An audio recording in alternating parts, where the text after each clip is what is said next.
Hello everyone and welcome back to Let's Talk Kashrus, presented by the Kashrus Awareness Project in conjunction with Torah Anytime. Today I am privileged to be joined by Rav Shmuel First, Dayan of Agudas Yisrael of Illinois. Thank you, Rav First. How are you? No problem. Baruch Hashem. Thanks for coming again. Yes. We appreciate it. So today I'd like to speak to the Rav about the topic of Nishtana Ateva.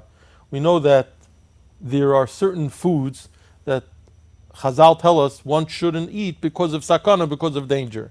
However, there are those in the Achronim who say that there's certain sakanas that don't apply nowadays. For example, the Magen Avram says that the sakana of fish and meat together is not negeya nowadays. So could the Rav give some guidance on which areas of sakana when it comes to food still apply and what doesn't apply?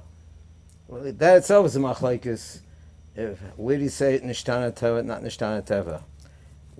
Most poskim hold that much of fish and meat, like the case the Magen Avram is talking about, fish and meat is nishtana teva. Most poskim are machmeh not to cook fish and meat together. There's even a machlokes al poskim if it's batal b'shishim. Normally you have halacha b'shishim with treif and so on. Do you say chamis kanta mesua is fish more chama or not? The senses of most poskim, the Kursa Kesef speaks out, and most of the hold like the Shulchan, other poskim hold like the Kursa Kesef, and they hold that it's batal b'shishim. That's why you find some hechsherim they give on a certain type of fish sauce. Worcestershire sauce. Right, I can't pronounce it. But no one can pronounce it. Whatever it is, since it's batal b'shishim, therefore it's okay. That's why the OU and other kasha organizations give it, because they hold Ladina like the Kursa Kesef as batal b'shishim. There are some shitas that are machmeh, but the consensus of most poskim is to the Taz is machmeh, but the consensus of most poskim is to be machmeh that any fish that's in there is batal b'shishim, and meat is batal b'shishim. Meaning that lechatchila you could use it with meat, the sauce? Lechatchila you can use it with meat. Even quote the shitas are machmeh, that's only if there's mamoshes of fish, even less than shishim, they're machmeh. But just a fish pot, that the Taz speaks out clearly in two places in Yeridea, that it's mutar l'chatchila. The blias, with that much even, there's no one that's machman blias. It used to be in olden times, those who are older probably remember that the mother had a special fish pot. They cooked fish in it. The reason why they were machman, in Europe everyone was machman, because they weren't able to clean out the pots very well. So there's some mamoshes there, so therefore they were machman. Today there's no reason to have a special fish pot. As long as you clean the pot well, it's mutar chachila. That's a Taz speaks out. As long as there's no mamosh, it's okay. So today we have cleansers today with soap and so on. So today we don't have that problem anymore. That's why the oil is make. Let's use this fish pot. Even the Taz speaks out. Even it's a ben yoma. I just use it with meat, or vice versa. You don't have to wait. You don't have to wait meis leis. It's mutar chachila even if it's a ben yoma. But you should clean it out first, clean obviously. Out. Yeah, clean out. Right. And you find that by meals also people are mak, but obviously not to eat fish and meat together. They'll take a drink or eat something in between. Moshe, let's say if you have fish, let's say you have fish for the beginning of a meal. Appetizer, at the beginning of a meal. Or in Shabbos, you had fish first, and then after you have soup and chicken afterwards. So kanuch hadocha, you wash your mouth out, you drink something, and you also eat something. Kanuch hadocha, then you can have meat right afterwards. Right. Now, as far as garlic, which the Gemara talks about, that garlic that's left overnight, as far as being a sakana, there's a tshuva from Reb Shmuel Vosner where he comments that the Mechaber doesn't seem to bring that la'alocha. Yeah, but the Shulchan Aruch brings it down la'alocha, and the Chavetz Chaim in Sefer Kuta Halachos, the Gemara is in Masechta Nida Daf Yud Zayin. So the Chavetz Chaim writes in his Sefer in Hagoyis on that piece of Gemara in the Kuta Halachos on Kachim, there he writes Roy l'Hachma. That's his lashon. Should be machma. Same thing. The Shulchan Aruch also is machma.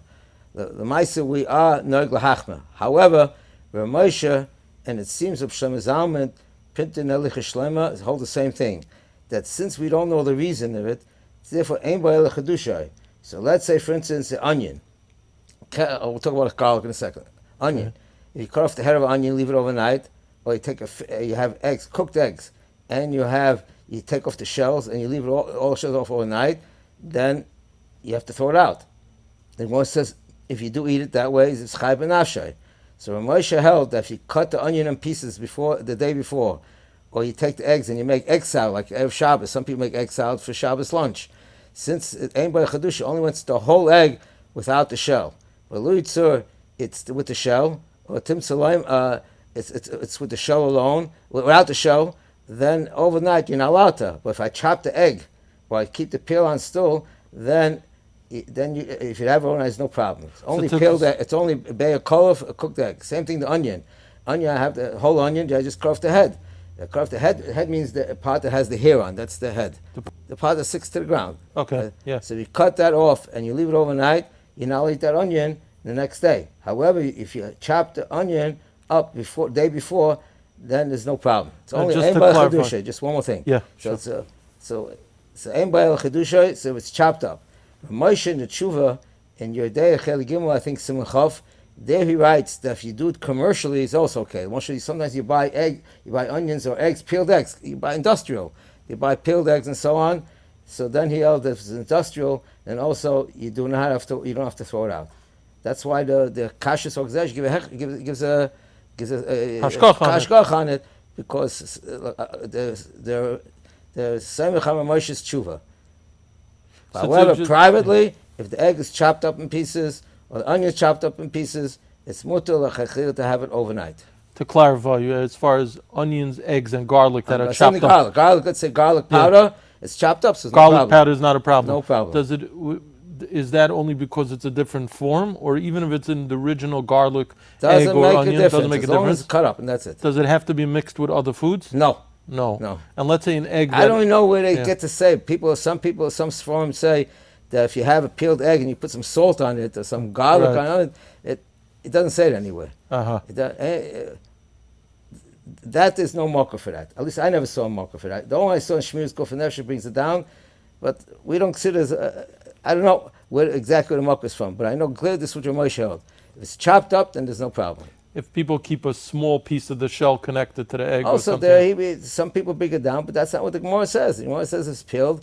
If it's peeled, it's peeled. That's it. Some say if you leave some of the shell on it, it's okay. That we can't answer Chazal. Is that all? And it's because Chamir is Sakanta Meisura, so it's right. It's more. It's Chayz ben Nafshe. It's a Lashon Gemara. I raised him Chayz ben Nafshe. Right. How about leaving food under beds and things like that? So that's a mechaber in your day. Simon Kufta Zayin.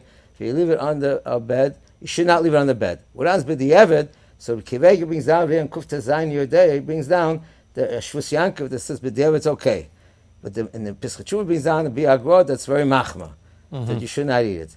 But that's only Eichel Mamashkin. Let's say if I keep clothing under bed, there's no problem. Not a problem, right? If I keep a safe under bed, there's no problem. It's only Eichel. Chazal said only Eichel and Mashkim, nothing else. So you shouldn't keep it under a bed. If you did, b'diavad it's okay. B'diavad it's okay. How about people? Someone just asked me this. People traveling either in a car, it's usually not neged to put food under a seat, but let's say on a plane, especially a long flight, and people are sitting and they're sleeping and they're putting food under a seat. There's a tshuva in Minchas Yitzchak has a shayla by a carriage, a baby carriage. Right. You walk a baby in the street, you go shopping, and on the bottom there's a little space to keep. You keep the food there. So he writes in tshuva, it's okay. That's not. It's only talking about a bed he normally sleeps in. Normally people doesn't sleep in a baby carriage. So then koshkein also by airplane would be the same thing also. Okay, thank you so much.